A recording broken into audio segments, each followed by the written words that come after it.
Doctor Strange in the Multiverse of Madness writer reveals what changed during the re-edits.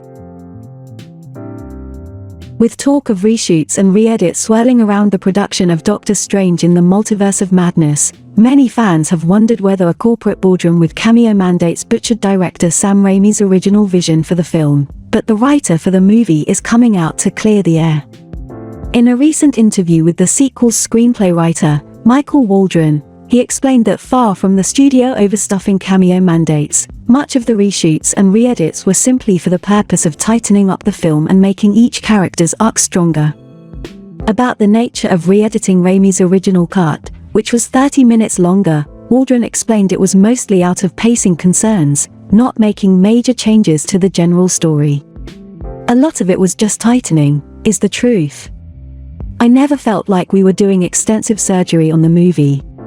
There are 1 or 2 sequences that got cut out, Waldron said. One of the sequences that was shortened was the writer's own cameo in the movie. But aside from that, most of the editing down was trimming for pacing because the movie is a ride, ultimately, he said. I think that we all felt the movie operated best when it felt like a roller coaster that launched you out at 100 miles per hour, and never really let up. In that same interview, Waldron explained certain buzzy cameos from members of the Illuminati weren't added merely due to studio mandates, but instead were included since his very first draft of the movie. I was like, I need some crazy shit to happen, so I wrote that sequence in, he explained. What's more, Waldron also said in a separate interview that Raimi actually pushed for a shorter runtime himself. So for the most part, if we are to trust these reports, it doesn't sound like any flaws with the film can be solely blamed on studio meddling, in this particular instance, that is, until we hear more behind-the-scenes stories that might lend more perspective on the situation. Ironically, Waldron's comparison of the movie to a roller coaster ride eerily resembles a criticism of superhero films from Martin Scorsese back in 2019, in which he called them more like theme parks than cinema of human beings trying to convey emotional, psychological experiences. Whether you consider it cinema or not, Doctor Strange in the Multiverse of Madness is sure as hell entertaining and playing at a theater near you. House of the Dragon sneak peek introduces Princess Rhaenyra.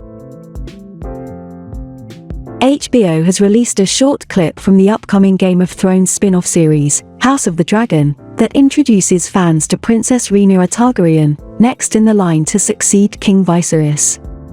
In this short sneak peek, clip from the recent trailer, Rickard Stark, Corlys Velaryon, and Bormund Baratheon kneel to swear fealty to King Viserys I Targaryen, but also extend that oath to his firstborn Princess Rhaenyra, portrayed in live-action by Wanderlust star Emma Darcy.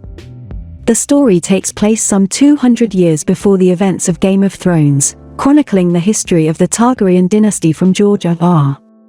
Martin's Fire and Blood novel.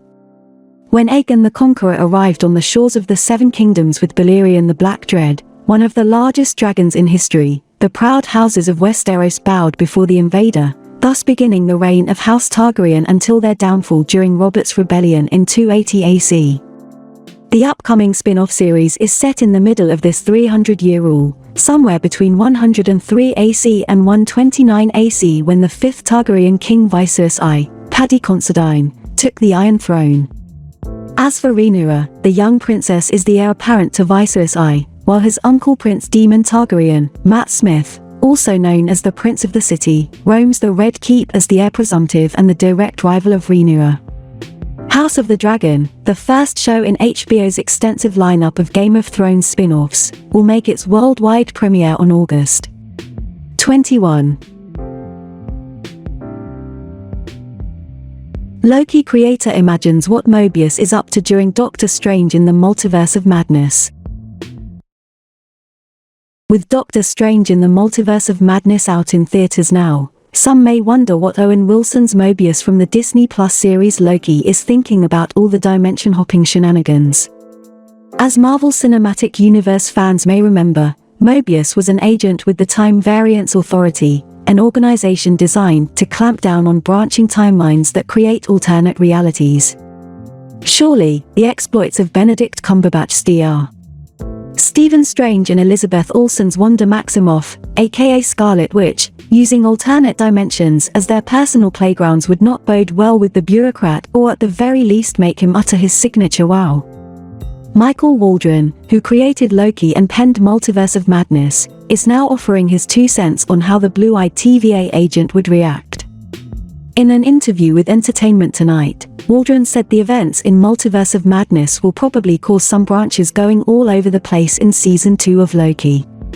I imagine Mobius is out there watching this on a monitor, having to light up a cigarette and saying, "Oh my god," he said, adding that the agent would probably be floored by what he sees taking place.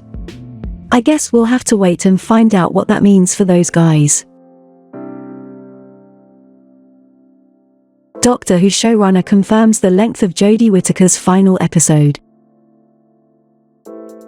After 3 tumultuous runs on Doctor Who, Jodie Whittaker's journey as the 13th Doctor is finally coming to a close later this year in October.